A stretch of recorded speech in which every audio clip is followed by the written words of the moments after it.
fortes as vossas mãos, porque assim diz o Senhor dos Exércitos, como pensei fazer-vos mal quando vossos pais me provocaram a ira, diz o Senhor dos Exércitos, e não me arrependi, assim pensei de novo em fazer o bem a Jerusalém e à casa de Judá nesses dias, não temais. Eis as coisas que deveis fazer. Falai a verdade, cada um com o seu próximo. Executai juízos nas vossas portas, segundo a verdade, em favor da paz. Nenhum de vós pense mal no seu coração contra o seu próximo, nem ame o juramento falso, porque a todas essas coisas eu aborreço, diz o Senhor. Vamos relembrar um pouquinho na semana passada, irmãos. A gente começou a falar do profeta Zacarias nesse texto que nós acabamos de ler, e falamos, o assunto principal foi a restauração. Lembrando que Zacarias e Ageu também, o seu contemporâneo, eram profetas que profetizaram, que atuaram após o exílio babilônico. E isso é importante, essa informação é muito importante para a gente entender todo o contexto do nosso texto, e especialmente, provavelmente, o que estava no coração das pessoas, porque todo o tempo de exílio e todo o tempo de reconstrução é um tempo onde as pessoas estão juntando os seus cacos. Lembra que eu usei a frase do Ed Stetzer na semana passada? O que é mais fácil, a gente reconstruir ou fazer do zero? E a resposta é, o que é mais fácil? Fazer um bebê nascer ou ressuscitar um morto? A resposta que está implícita nessa pergunta fala para a gente um pouquinho desse clima que estava aqui acontecendo com o povo de Israel. Semana passada nós falamos do zelo de Deus que age pelo zelo, pelo amor do seu povo, e começa essa obra de restauração ali no meio, tirando as coisas velhas, colocando as coisas novas acontecendo, um ânimo novo, um tempo novo, e a principal característica desse tempo era a habitação do Senhor ali no meio. Lembrando que tudo isso evocava também ao tempo da vinda de Jesus, claro, o tempo da vinda de Jesus, mas também especialmente na reconstrução do templo, meus irmãos, que é a primeira palavra do profeta, aqui no texto que nós acabamos de ler. Reconstruir nunca é fácil, e eu imagino que você possa tentar ver o que é reconstruir um templo, uma obra enorme que lembrava o seu povo da presença de Deus ali no meio do seu próprio povo. E a primeira palavra do profeta, aí no versículo 9, diz assim a palavra do Senhor: sejam fortes as mãos de todos vós, o que nestes dias ouvis essas palavras da boca dos profetas. Sejam fortes as vossas mãos. Baldwin, um escritor, um comentarista do Antigo Testamento, diz que é preciso ter coragem para assumir uma tarefa difícil, ou melhor, é preciso ter coragem para continuá-la até que ela seja concluída. E acho que é desse incentivo que a gente precisa, que o povo precisava naquele momento para reconstruir o templo, meus irmãos, e é um incentivo que a gente precisa também o tempo inteiro. Por isso que a palavra de Deus, ela é repleta, irmãos, dessas profecias, ou dessas palavras de encorajamento, dizendo força, coragem, recomece, porque reconstruir, irmãos, não é fácil, mas é bom saber, irmãos, mesmo quando a força vem de Deus, isso não é alguma coisa mágica, e acho que aí é um dos momentos onde a gente mais erra. E Deus coloca para a gente, olha, vocês vão reconstruir o templo. Você olha para o que era, você olha para aquilo que não era, ou vamos reconstruir a sua vida, você olha para aquilo que era, e você olha para aquilo que não era, você vê que Deus tem certeza que vai dar contigo, mas eu tenho certeza, meus irmãos, que a gente vai olhar um determinado momento da nossa vida que vai bater um desânimo muito grande. E talvez, irmãos, nesse momento do desânimo muito grande, seja o motivo qual for, onde a gente queira trabalhando na obra de Deus, ou uma reconstrução pessoal, onde a gente vai pedir a Deus, Senhor, me dá forças, me dá coragem, para que eu consiga tocar essa obra que o Senhor quer que eu toque. Me dá força, Senhor, me dá coragem para reconstruir as coisas que o Senhor quer que eu reconstrua. E com essa oração, irmãos, nós esperamos que ao dizer amém, alguma coisa também mágica, uma esperança mágica brote no nosso coração. E quero dizer que Deus pode fazer isso, e Deus muitas vezes faz isso também no nosso coração. Mas tem hora que que a gente só precisa de uma coisa, é coragem e força. Continuem essa obra, mesmo que vocês estejam chorando, mesmo que o coração de vocês ainda não esteja repleto de esperança, mas continue, fortaleçam as vossas mãos. Lembre-se do exemplo, quando a gente fala desse texto, tem que lembrar de Josué 1:9, se você sabe de cor, fale comigo, não te mandei eu, ser forte e corajoso, não temas nem te espantes, porque o Senhor teu Deus é contigo, por onde quer que andares. Não te mandei eu, ser forte e corajoso. E esse contexto também é importante. Quem é o líder que antecedeu Josué, irmão? Foi Moisés.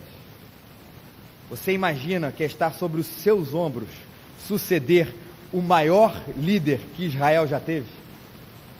Que tarefa difícil. E isso foi que estava aí sobre o coração, sobre a vida de Josué.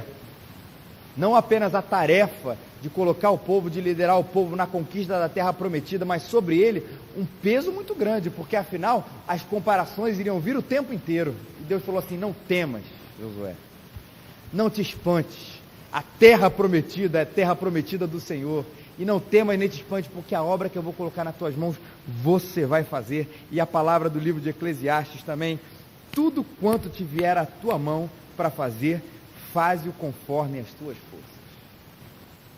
Quando nós lemos o livro de Eclesiastes, e nesse texto especificamente, a gente fica com uma parte que também é importante do texto, mas a gente esquece a outra. Porque a parte que a gente lembra é: olha, tudo que vier à minha mão para fazer, eu vou fazer conforme as minhas forças. A aplicação está certa. Não tente fazer mais do que aquilo que você pode fazer, senão você vai se sobrecarregar. Só que às vezes a gente, tendo essa visão, não faça mais do que as suas forças podem suportar, a gente esquece que aquilo que foi colocado nas nossas mãos, não para além daquilo que a gente consegue, mas deve ser tocado até o fim. Por isso, fortaleça as suas mãos. Por isso, povo de Israel, fortaleça as suas mãos na reconstrução do templo. Por isso, meu querido e minha querida discípula e discípulo de Jesus, fortaleça as suas mãos para viver mais perto de Deus. Por isso, meu irmão e minha irmã, fortaleça a sua vida em qualquer processo de reconstrução que você esteja passando, mesmo que seja com lágrimas, mesmo que seja com choro, mesmo que seja com nem tantas esperanças. Fortaleça e siga em frente, porque é isso que Deus quer para a sua vida. Mas qual é a base do incentivo? É a palavra do próprio profeta Zacarias e o profeta Ageu: sejam fortes as mãos de todos vós que nesses dias ouvis estas palavras da boca dos profetas. Então a esperança deles e a força deles não é no nada, não é sejam fortes e ponto final. Sejam fortes porque vocês são sonhadores dessa obra e ponto final. Sejam fortes porque vocês têm alguma coisa no seu coração, não. Sejam fortes porque o próprio Deus, usando o profeta Zacarias e usando o profeta Ageu, já falou que as coisas vão ser transformadas aqui no meio de vocês. Só para vocês terem uma ideia do profeta Ageu, Ageu 2, 15 a 17, eu vou ler para vocês. Ageu disse assim: agora, pois, considerai tudo o que está acontecendo desde aquele dia, antes de pordes pedra sobre pedra no templo do Senhor. Antes daquele templo, alguém vinha a um monte de 20 medidas e havia somente 10. Vinha ao lagar para tirar 50 e havia somente 20. Eu vos feri com queimaduras e com ferrugem, e com saraiva em todas as obras das vossas mãos, e não houve entre vós quem voltasse para mim, diz o Senhor. Considerai, eu vos rogo, desde esse dia em diante, desde o 24º dia do mês 9, desde o dia em que se fundou o templo do Senhor, considerai nessas coisas. Já não há semente no celeiro. Além disso, a videira, a figueira, a romeira e a oliveira não têm dado os seus frutos, mas desde esses dias vos abençoarei. Olhe para trás. Considere as coisas e a palavra do profeta. Construa o templo. Reconstrua a vida de vocês. E veja que, de fato, antes, no passado, a vida de vocês estava um jeito, mas creia que a partir do momento em que vocês se engajarem num compromisso real comigo, as coisas daqui para frente vão mudar, que é o que o versículo 10 e 11 está dizendo aqui para a gente. Diz aqui, antes daqueles dias, antes do tempo da restauração, antes do tempo da reconstrução do povo, do templo, a Bíblia diz que não havia salário para os homens. A Bíblia diz que nem os animais lhes davam ganho. Esse era o estado do povo de Israel. Não havia paz para quem entrava, não havia paz para quem saía. Por causa do inimigo, porque eu incitei todos os homens, cada um contra o seu próximo. O que o profeta Zacarias está dizendo aqui, que era um tempo de muito pouca colheita, que Israel viveu sim um tempo de pobreza, e a pobreza que Deus mesmo infligiu sobre o seu povo, era para que o povo acordasse, é para chamar a atenção, despertar aquele povo que dormia, para que ele não mais andasse naqueles caminhos errados. E eu acredito, irmãos, que não é à toa que Deus também, volta e meia, permite ou determina certas ocasiões de escassez, de pobreza, seja de que natureza isso for, para que os nossos olhos sejam abertos, para que eles vejam aquilo que nós não estamos vendo. Se no primeiro tempo, que a gente acabou de ler aqui, a primeira palavra de Zacarias é coragem, olha para frente e coragem, agora olha para trás e dá uma olhada no buraco onde vocês estavam. Dá uma olhada na situação que vocês estavam vivendo. O povo, ninguém conseguia comprar nada. Os animais mesmo, que também iriam prover para a família, não estavam mais provindo. Não havia paz. Vocês eram aí a zombaria dos povos inimigos. Essa era a situação de vocês. Olhem para trás e veja qual buraco você estava. E eu quero fazer a mesma pergunta para você. Ou, na verdade, o mesmo convite para você que Zacarias está fazendo aqui para o seu povo. Porque volta e meia, meus irmãos, na nossa caminhada, às vezes a gente está olhando para o Senhor e dizendo assim, é verdade, coragem, força, mas a gente esquece também de olhar para trás e perceber aquilo que nós estávamos passando, ou de onde Deus nos tirou. Sei que ninguém precisa ser ex-milhões de coisas. Nesse mundo dos testemunhos tem sempre o ex-traficante, ex-não sei o que, ex-não sei o que. A gente talvez não tenha uma história tão drástica e tão dramática quanto essas que a gente ouve, que são verdadeiras, não estou duvidando disso não. Mas ainda assim, eu acho que a gente precisa olhar para trás e fazer os nossos testemunhos. Talvez fique de desafio para você, não dá para a gente fazer isso agora, mas para essa semana. Quem era você antes de conhecer Jesus? Como era a sua paz, o seu coração, antes de conhecer Jesus? Se você já era casado, como era o seu casamento antes de conhecer Jesus? Qual foi o momento em que Deus buscou você? O que estava acontecendo? E não para que você fique lembrando de uma situação de tortura, claro que não, mas para que você valorize hoje o seu presente e diga, hoje as coisas já não são mais assim. Sim, nós temos lutas, sim, ainda nós temos dificuldades, sim, ainda nós temos tribulações, mas Deus é com a gente. Não deixa a vida antiga, e entenda bem o que eu quero dizer aqui, cair na normalidade. Não deixe a sua história sobre o velho homem cair na normalidade. Porque a gente, quando o tempo vai passando, a gente vai vivendo que nem o povo de Israel. A gente não lembra que a gente apanhava, que a gente era escravo, que a gente estava passando por isso, por aquilo, e a gente começa a romantizar o velho homem. Quer dizer, talvez as coisas não fossem tão ruins assim. Talvez a minha vida não fosse tão diferente assim, mas lembre-se, no seu coração, na sua vida, lembra, a sua memória afetiva, veja o que aconteceu e o que está acontecendo agora, porque Deus quer usar isso também para a sua própria restauração. E lembrar o que vai acontecer hoje também, para que a gente valorize o presente. Diz a palavra de Deus, que haverá sementeira de paz, que a vide vai dar o seu fruto, que a terra a sua novidade, os céus o seu orvalho, e farei que o resto desse povo herde tudo isso. As coisas irão mudar. E se é um desafio para a gente olhar para o nosso passado e ver que se as coisas eram assim antes, e são diferentes hoje, também é para a nossa vida hoje, a gente poder ver as coisas que a gente está vivendo, as coisas que a gente está experimentando e olhar para o futuro com coragem e com força e lembrar que o Deus que fez as coisas no passado para a gente, também é o Deus que hoje vai fazer as coisas para a gente no futuro, como o profeta Zacarias está querendo lembrar o povo. Jerônimo, comentando esse texto, diz que a abundância futura irá compensar pela seca e pela escassez no passado. Em outras palavras, depois que Deus nos recompensar, irmãos, e a gente já vai explicar isso aqui, depois que Deus mudar a nossa sorte, vai ser como Jesus mesmo falou, como uma mulher que dá luz ao seu filho.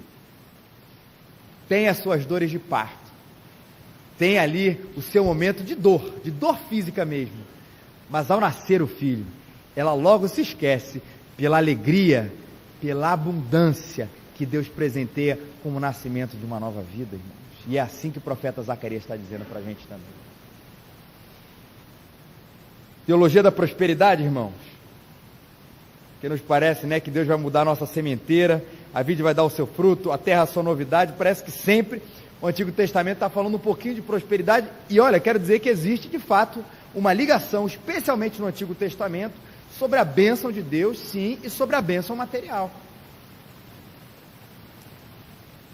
O que Jesus veio dizer é que isso não é um sinal exclusivo da bênção de Deus sobre o seu povo.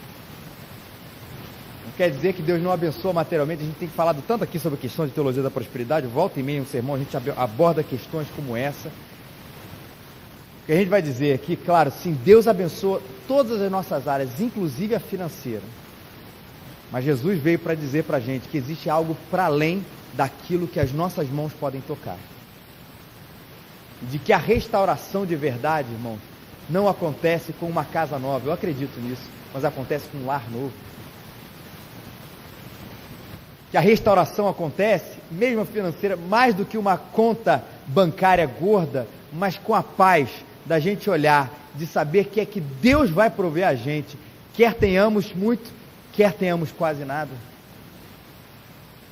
Que a bênção que Deus determina sobre a nossa vida, que Deus nos presenteia no futuro, talvez tenha muito mais a ver com como a gente enxerga as coisas, como nós lidamos com as situações, mais do que as situações em si mesmas. Repetindo aí o que o apóstolo Paulo falou: seja qual for a situação, eu sei viver em paz, em alegria, porque eu posso todas as coisas naquele que me fortalece. Isso tem a ver, sim, meus irmãos, com a nossa disposição e com a nossa prioridade. Da gente dizer, eu vou construir o templo do Senhor. Não, irmãos, não é uma alusão ao edifício 64. Templo aqui como um simbolismo da nossa relação com Ele. E a nossa disposição em priorizar as coisas de Deus. De com as nossas mãos fortes, com a nossa esperança no Deus do passado e no Deus do futuro, irmos em frente e seguirmos na certeza de que, como nós um dia, diz aqui o profeta Zacarias, fomos maldição, assim um dia também nós seremos bênçãos. Zacarias disse que isso um dia aconteceu com o povo.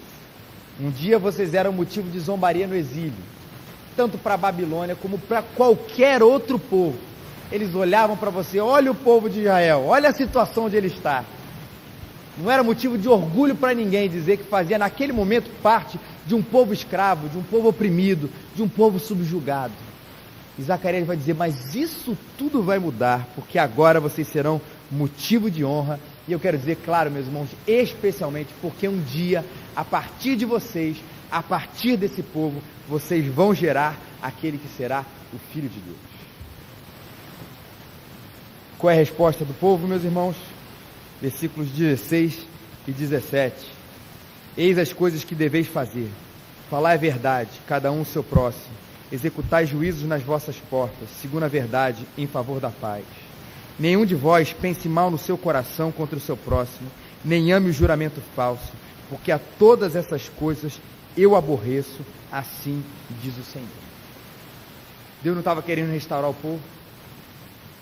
Construam o templo, fortaleça as suas mãos, não deixe o desânimo dominar vocês, sigam em frente, mesmo chorando, mesmo triste, sigam em frente, vamos caminhar. Olhe para o que Deus já fez com vocês, olhe para o passado, olha para o futuro, o que Deus pode fazer na vida de vocês, enche o coração de vocês de esperança, se fortaleçam. Deus pode ter todas essas coisas, mas priorizem esse tempo com o Senhor, priorize o tempo, priorize a reconstrução. Agora, para que a nação toda seja reconstruída, vocês precisam todos mudar. Falar a verdade, cada um com o seu próximo. A primeira palavra que Zacarias coloca, ele diz: executai juízo nas vossas portas, segundo a verdade, em favor da paz. E essa é uma palavra interessante, porque nas vossas portas, é porque é ali que a justiça de fato acontecia, era na porta das pessoas. Então, quando a justiça da época batesse ali, irmãos, façam juízo em favor da paz e da unidade do povo, sem mentira.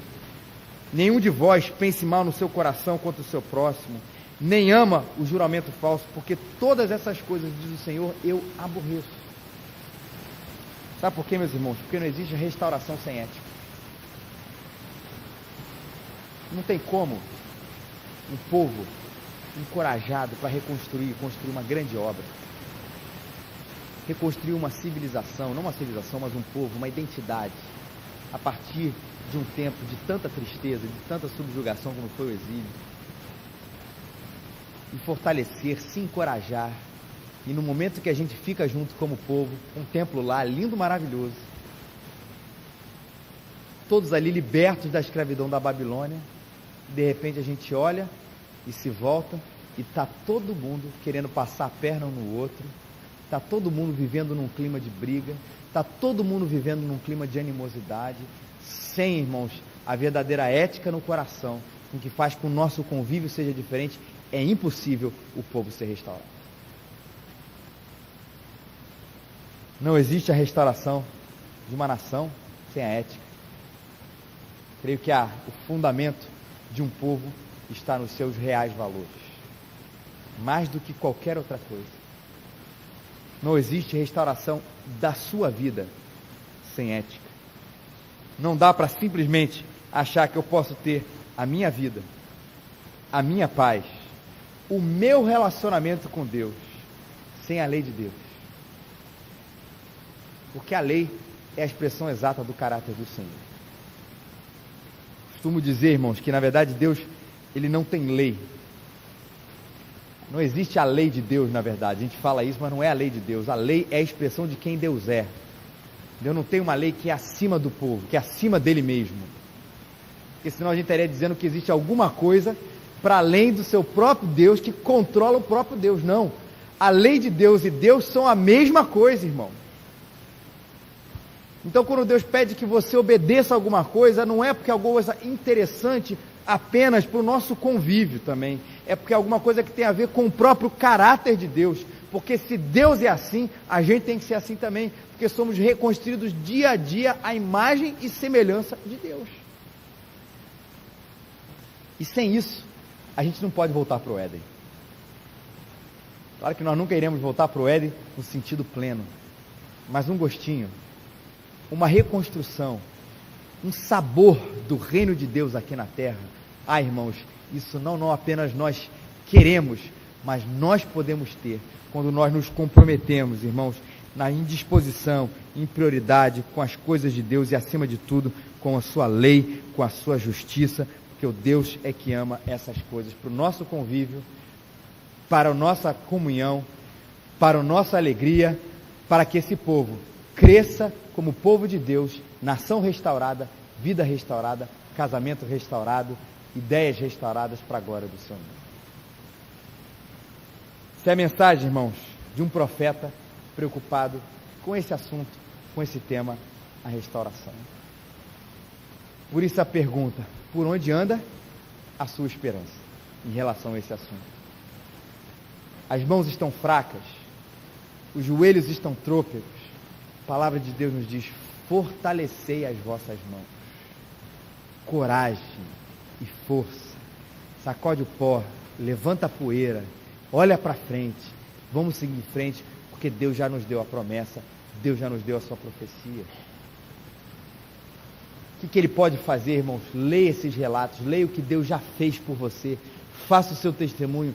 Se aquilo ele realizou no passado, na sua vida, olha para o futuro, ele pode realizar coisas grandiosas também na sua vida, no seu coração.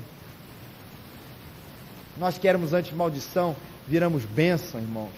Que seja que for o que você esteja passando, que hoje é maldição, que amanhã seja bênção na sua vida. E lembre-se, o que nós devemos fazer? Vivemos com a ética, com a justiça, com a lei de Deus no coração. Porque sem isso, existe muita maquiagem, existe muito verniz, muita pintura, mas restauração de fato acontece daqui de dentro para fora, quando a lei de Deus é colocada e vivida e encarnada no nosso coração. Que a gente se restaure, seja restaurado por Ele, para a glória do Seu nome. Vamos orar, irmãos? Senhor, nessa noite, Senhor, de tantas bênçãos, ó Deus, de tantos relatos, Deus, comoventes no nosso coração. Deus, certamente levamos tantas coisas para casa, Senhor, daquilo que vimos e ouvimos aqui, Pai. Nós queremos, ó Deus, ouvir essa palavra do profeta Zacarias, palavra do Senhor para as nossas vidas, palavra de restauração, Senhor. E lembrar que seja do que for que esteja nos desanimando, Senhor, nós não fomos chamados, ó Deus, para ficarmos prostrados nesse sentido, mas porque a Tua palavra já foi liberada, Senhor, a nós, porque o Senhor já nos encorajou, porque o Senhor já foi à nossa frente, porque o Senhor já está à nossa frente, Pai. É que a gente tem que andar com as nossas mãos firmes, ó Deus, para realizar a Tua obra, para realizar o Teu querer, ó Deus. Nos dias maus, nos lembre disso. Nos dias de desencorajamento, nos lembre disso. Nos dias de tristeza e de choro, nos lembre, Senhor, disso, Senhor. Para que as nossas mãos estejam sempre renovadas pela Tua presença, porque assim disse a Tua palavra, Pai. Nos ajuda a olhar para o passado, Senhor, como um testemunho, Senhor, do futuro. O Senhor ajuda, Senhor, a olhar para a nossa vida, Senhor, daquilo que um dia nós fomos resgatados, ó Deus, para vermos se um dia o Senhor transformou aquilo que nós éramos, naquilo que nós somos hoje. Essa obra, Senhor, ainda há de continuar, Senhor, dentro de nós, através de nós, no seio, Senhor, na vida, Senhor, da Tua igreja, Pai. Ó Deus, para a glória do Teu nome, Senhor, nos ajuda a olhar com esperança, Senhor, para o Teu poder, com disposição e prioridade, Senhor, para fazermos aquilo que Tu queres, Senhor, e nada mais, e nada mais. Que tudo seja feito, Senhor, em santidade, debaixo da Tua lei, Pai. Porque nós não acreditamos, ó Deus, que o Senhor não compactua com o nosso pecado, Senhor. Que o Senhor há de restaurar, Senhor, um povo que vive fora dos Teus caminhos. Mas o Senhor há de restaurar, Senhor, um povo, uma vida, uma história, um relacionamento, uma igreja, o que for, ó Deus, quando nós formos obedientes à Tua palavra, Senhor, porque é na Tua justiça, expressão daquilo que o Senhor é, Pai, é que o Senhor transforma as nossas vidas, Pai. Nos ajuda a ser mais obedientes, Senhor, e ansiar, e esperar, e crer na restauração do Senhor, Pai, para a glória do Teu nome. E é assim que nós oramos em nome de Jesus. Amém.